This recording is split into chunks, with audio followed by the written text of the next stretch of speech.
Okay, and short noise is kind of is kind of inherent.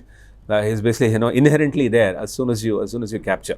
Okay, while you capture, short noise automatically enters in. It's not like something. It's not like say external phenomenon. Okay, it is a part of the capturing process, a part of the photon capturing process. It is a part of the photon capturing phenomenon itself. It's a part of the photon capturing phenomenon. Okay, what does that mean? So it actually means that so it means that so it's like saying that if I had a bucket, right, and if let's say rain was falling, okay, and suppose I had a large bucket and suppose I waited for 1 second to 1 second to find out how many water drops I can collect. Then if I have a large bucket, then of course I might be able to say collect something which is kind of reasonable. But suppose I shrink the bucket size, make it smaller, the same intensity of the rain. In the rain intensity, let's say, is roughly the same. I again wait for 1 second. Then you will of course naturally assume that because there are many drops that have fallen outside now. So then which means that you might actually capture a volume which is much lesser. You try say reducing the bucket size further and so on. Then it means you're going to say you're going to see fewer and fewer number of droplets. The same thing, right, okay, is what will also happen when you have these photons, because what you have is a grid, right, on which all your sensors are sitting. Right, and here is your 3D scene from where all the rays are impinging, right, on the sensor. So what really happens is you wait for when you have, and if you've seen a camera, it has a certain exposure time, right. So the exposure time, unfortunately, you cannot make it too high, because one, it can saturate, right. If you wait for too long, you might just accumulate too many things. Like here, it's like saying that if I wait for too long, then I might actually fill this entire thing bucket itself. But that may be okay, if you're simply doing a raindrop kind of thing. But in a real application where you have an image which you want to see, if you just overexpose, then what will happen is you will end up actually saturating. If you of course underexpose, like I said the other day, then of course you may not actually gather enough number of photons. So normally, right, you will have a certain exposure for these cameras. Okay, typically it's it's in the range of it goes from milliseconds to let's say a few seconds. Okay, it depends upon what kind of scene you have. Especially if you have low light, you will go for a higher exposure time. If you have a brightly lit place, then of course you will go for a lower exposure time. But then the point is this, right? So when these rays are coming and impinging, let's say, right, this particular sensor element, then right, depending upon the intensity of this point in the scene, if this happens to be a bright point, then of course you expect to see more number of photons arriving. And if there is some other point in the scene which is kind of relatively dark, then you expect that you may not gather. So probably this is falling somewhere else, and then you're gathering fewer number of photons. But the point is this: if you wait for the same amount of time, let us say even here, if I have an exposure time, let's say I have a let's say a millisecond exposure time which is fixed for this camera. Then when I take a certain sort of a picture, okay, with that 5 millisecond, assume that the scene hasn't changed. The same scene, nothing has changed. The sensor has not moved, nothing. We just keep the entire apparatus fixed. Okay, and suppose I take an image and suppose I record the intensity here. Let us say on a scale of 0 to 255 gray levels, it records for let's say 65 as the intensity. Now, if I after a while, if I again do the same process, assume that the scene hasn't changed. Okay, it's all under our control, right? We haven't moved at all. The same exposure time, 5 millisecond. If I wait and suppose I see what do I get, you may not get exactly 65. You may get 62. You may get 67. Right? You can't guarantee that the number of photons that you gathered with respect to which you counted a certain intensity, it will always be the same, because the arrival of photons is actually a random phenomenon. Okay, so which is why what happens is, and this uncertainty, right, that you have in terms of the number of photons which you can gather, that uncertainty will the right effect of that uncertainty is going to be higher and higher as your signal strength falls. Which means that on a in a kind of a darker scene, you will see that this uncertainty is going to have a larger effect as compared to the case when you have a scene which is actually brighter. Okay, so which is something, okay, we would like to analyze in a kind of a little more detail. So I'm going to write down a few things. So as far as short noise is concerned, right, what we can say is it is actually a signal dependent noise. Okay, this is unlike your AWG and all, where you typically assume that the noise is independent of the signal, it's additive in nature and all of that, right? This is normally something, okay, that we keep doing often. But as far as the light, image formation process is concerned, short noise is not of that kind. Okay, short noise is signal dependent noise, which is what actually makes it harder to even remove. Okay, for example, if you had a signal short noise affected image, and suppose somebody says, "Oh, run an algorithm so that we can actually clean it up a little bit," and so on, it's hard. Okay, signal dependent noise. Signal dependent noise. There are various kinds of noise, by the way, right? This is one such type, signal dependent. And then what we want to say is that the number of photons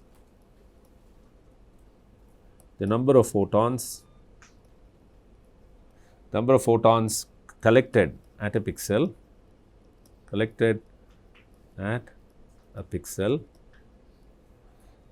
during a given time interval, okay, which is typically your exposure time. Okay, when we say given time interval, that's typically your exposure time, is random.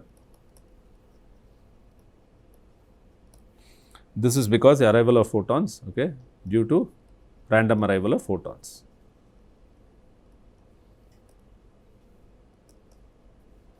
Okay,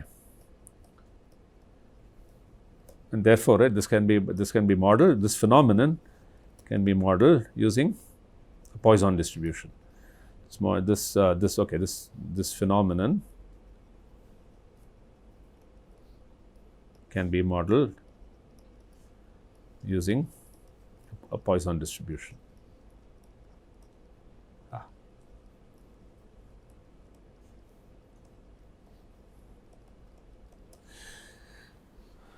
Okay, now let me just, so if you just see the math behind this, right, we'll just do a little bit of math just to understand, okay, just to have a firmer understanding of what's going on. So let A, right, a discrete random variable, let A, a discrete random variable, I may just say RV, okay, from now on, discrete random variable, represent the number of photons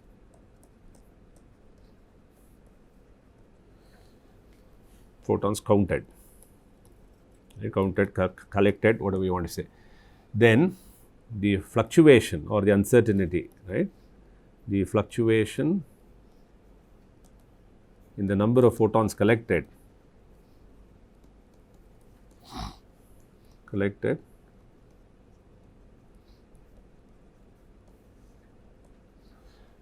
can be captured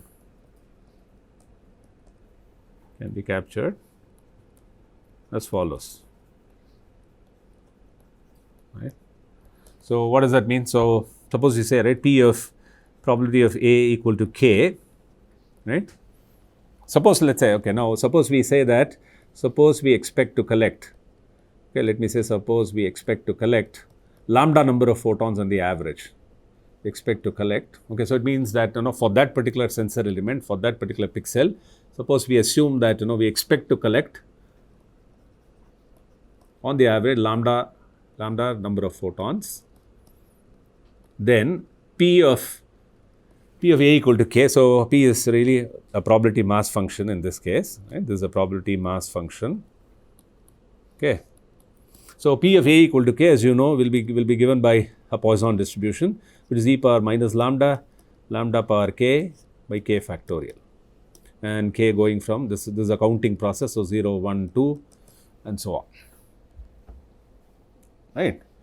Now, okay, so it actually means that, on the average you expect to collect lambda, but then you are trying to compute the probability that what will be A equal to K, right, where let's say K is some, let's say K number of photons, right, probability that you'll actually collect K number of photons when you expect to collect lambda number of photons in the average, right. That is what this expression is telling. Now, if you look at the characteristic equation or the characteristic function is given by, I don't know why that happens, is given by, let's call this phi of s, right, which is what is a standard sort of a notation, which is expectation e power sk, right. If you had really a continuous case, right, as an aside, right, if you had a continuous case, okay, let's say, if you had phi of s, is equal to, let's say, some expectation e power sx, right, then okay, this will be a capital. Then you would have integral minus infinity to infinity e power sx fx dx, right? This is what you would have. Now, in this case, what we have really, really a discrete case. And also, if you look at, and of course, and when you have a characteristic function like this, it also helps you to arrive at the moments, right? If they, of course, exist, right? Arrive at the moments. I mean, helps you. Okay, so in this case, so for example, okay, in general, right, if you had something like, why do we say that? Okay, that it will help you arrive at the moments. Okay, that is because if you do e power sx, then we know that a Taylor series expansion of this is 1 plus sx plus x square, what is it, x square by 2 factorial plus x cube by 3 factorial and so on. Right, now if I take the expectation of this, right, then that okay, a small abuse, okay, this x should be, ideally if it's a random variable, should be capital. So 1 plus s into expectation of x, okay, plus x square by 2. Okay, now everywhere assume it's really a capital X, okay, because I've written it a small x. So expectation of x square plus s cube by 3 factorial, expectation of x cube and so on, right. This is your phi of s, okay, this is what we call as your phi of s. And you can actually clearly see that if I do d phi by ds, right, if I do d phi s by ds, what do I get? So the first is a constant, goes away, this is s, so I get expectation of x, and then I'll get, this will be like, what is it, s times e, expectation x square, this will be 3s square, expectation of x cube by 3 factorial and so on, right. Now, if you evaluate phi dash, which is d phi by ds at s equal to 0, then you get, okay, then the second term will drop off, all the subsequent terms will drop off because they have either s or higher orders of s. Therefore, what you get is expectation of x, right, which is really the first moment of this variable, of this is a random variable. So, first moment. Similarly, right, if you are interested in the second moment, then what you will do, you will do d square, you will do the second derivative d2 phi s by ds square, which is, so expectation of x is a constant, so that's not dependent on s, that will drop away. You will get expectation of x square, and then here you will get 2 into 3, therefore that will cancel off your 3 factorial, you will get s into expectation of x cube, and then of course some other terms, okay, for which you should have found a derivative. Again, evaluate phi 2 dash of s at s equal to 0.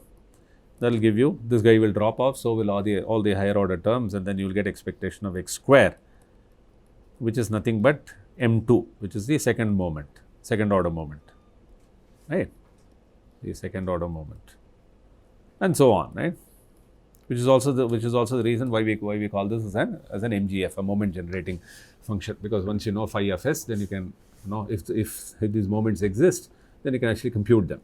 Okay, now in our case, okay, since it is really a discrete case, right, let's go back and try to work out phi of s for our situation, which is a short noise situation. So there it will be a summation, right? We don't have an integral because we have k which takes these discrete values, and therefore k goes all the way from 0 to infinity, and then we have what is it, e power sk, and then e power minus lambda power k by k factorial, right. This is what you will have, right, and lambda of course is independent of k, so therefore we can pull out this e power minus lambda factor, and we will be left with k equal to 0 to infinity, this guy multiplying what is this, e lambda k e power sk by k factorial, right. And or in other words, we will have like e power minus lambda summation k equals 0 to infinity. Then we can write this as lambda e power s, the whole power k by k factorial, right. which then means that you have a form which is like k equal to 0, you'll get 1. K equal to 1, you'll get lambda e power s. K equal to 2, lambda e power s the whole square by 2 factorial and so on. Right? So again, so this entire thing will converge to e power x. Right? So you'll end up with e power minus lambda e raised to x in this case will be lambda e power s. Right? So e raised to lambda e power s is what you will get. Right? If you do. Right? So this is, so the entire sum here will simply give you the term. It will be a closed form, simply e raised to x, where x is lambda e power s. So this is your phi s.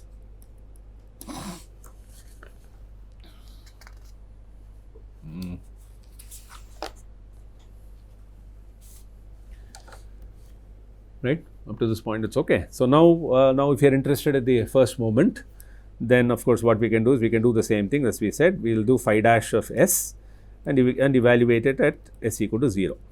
So if you do phi dash of s, first of all you will get e power minus lambda and then e raised to lambda e raised to s into lambda e raised to s, and this needs to be evaluated at s equal to 0. So what do you get here? E power 0 is 1, so this guy is 1.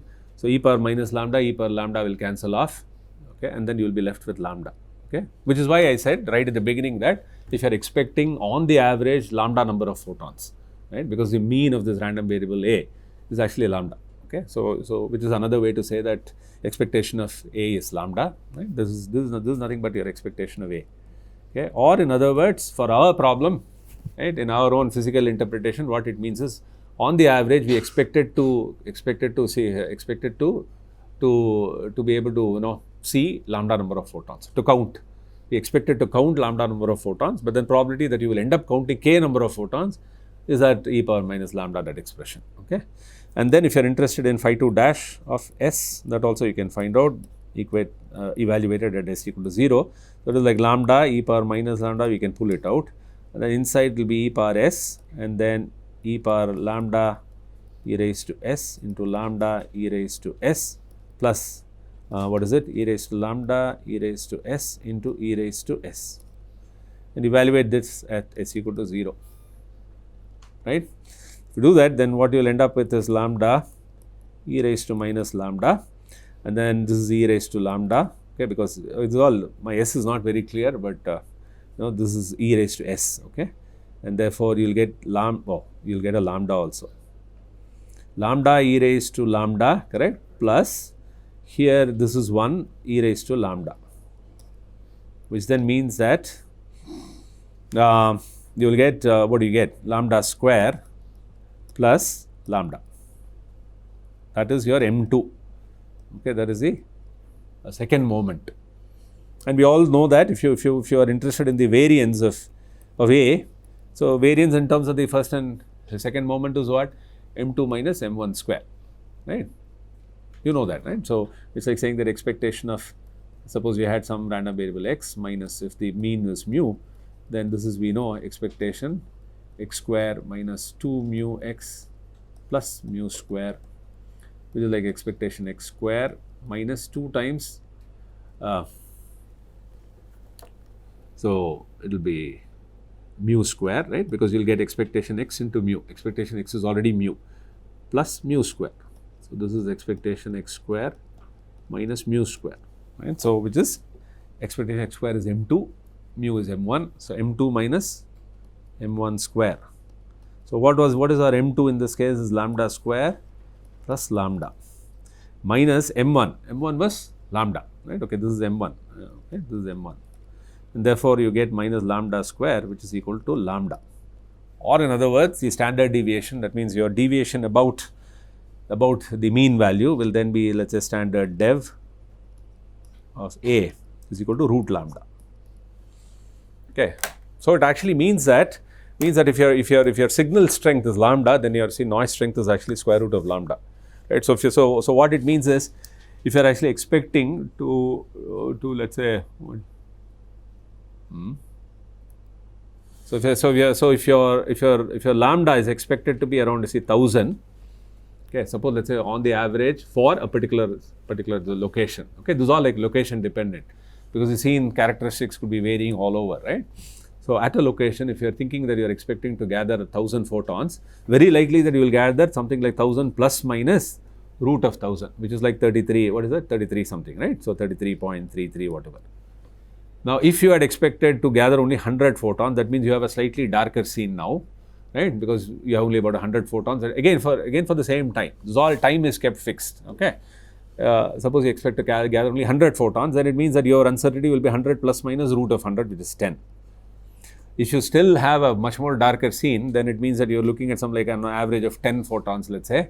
This is just numbers, okay? 10, then plus minus 3.33. Right? What does this indicate?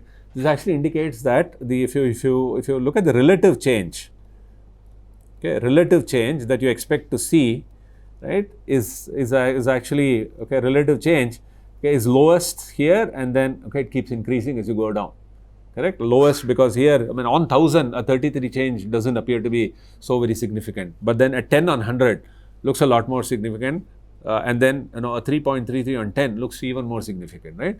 That is why on the one hand you have the signal strength here, and then on the other hand you have the noise strength, which is root of lambda, and you can see that which is why we call it a signal dependent noise, because depending upon the signal strength, your noise strength keeps varying. If your signal is very kind of powerful, you have a very brightly lit scene, then very unlikely that you will find you'll have issues because you're already taking in a lot of photons. There may be some uncertainty, right, about that value, but that is okay. You can actually live with it. But if you have a very dark scene, okay, then you will end up with and especially in dark scenes. I forgot to tell you yesterday that when I showed that there were some flower vase I had shown, right? It said that so especially if you want to notice noise, you should go for homogeneous regions. You should look at regions, right, where there is smoothness, okay, because where there's a lot of activity, it's hard to make out what's going on.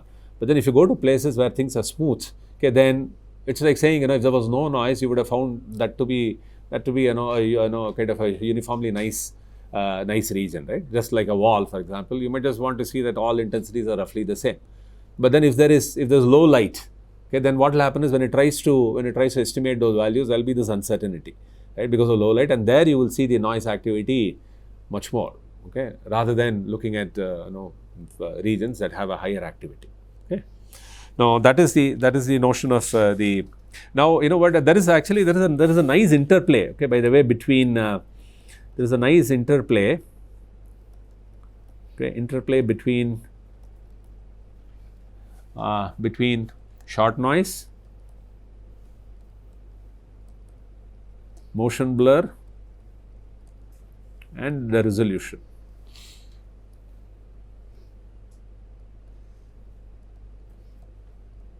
A resolution. Okay, what this actually means is, so for example, right, I mean, if you say that, right, you have an issue with short noise. Let's say your scene is dimly lit. Okay, so therefore short noise is an issue. Now you might say, why not just wait for a longer time, right? So which means that can I kind of go for a larger exposure? Okay, can I use a larger exposure? If you're lucky, you can. In the sense that if the scene doesn't, there is nothing moving in the scene, or if your camera is perfectly still, when let's say both happen, your camera is perfectly still, and then your your scene is like unchanged, right? Then in that case you can wait. You can wait for a longer time, wait for more number of photons to come, and therefore, right, given a larger time, you can actually expect to see more number of photons. But what will play spoil sport, right, is this guy. Okay, this is the one that will play a spoil sport. Okay, because what it will do is if there is some motion of any kind, okay, then what it will do is your image will start to look blurred. Right? You may be gathering intensities, but then because of the fact that for that long a scene may not remain constant, or maybe your hand is not able to hold the camera still for that long. Therefore, but that is why night photography is always tough, right? Because you have to wait longer, and then during that time you're really hoping that things don't dynamically change. So and the other factor is that and then the other factor is if you feel that if I want to go for in fact the spatial resolution is not the only thing that gets affected by short noise. This resolution, both spatial as well as temporal, okay, they both are actually affected because of the fact that temporal, I mean, if you want to go for a higher frame rate, let's say I have a camera which does 30 frames per second, I want to go for 1000 frames per second, that means the amount of time that I'm waiting to capture has already come down, no? because in 1 second I have to now capture 1000 frames. That means the amount of time that I am waiting to capture the photons is already much smaller now, which then means that is why, right, if you watch actually a video, most of these cameras, right, when you capture a still picture, it looks very great. But then the moment you capture a video, and especially if it's a high frame rate camera, you'll start seeing that your images are not anymore all that good. That is simply again due to short noise, nothing else. So fundamentally, there could be other factors. I'm not saying there's nothing. There could be other factors in terms of other kinds of noise that can play a role coming from inside the system. But mainly, your own ability to actually take in a given number of photons will kind of drastically come down, and that actually increases the uncertainty. Okay, so anyway, so this interplay, right, we'll see again later as we move along. But I'm just saying that later when we talk about super resolution and all those things, we'll come back to this. Not now, but after a long time. Okay, so just for the time being, I just wanted to say this.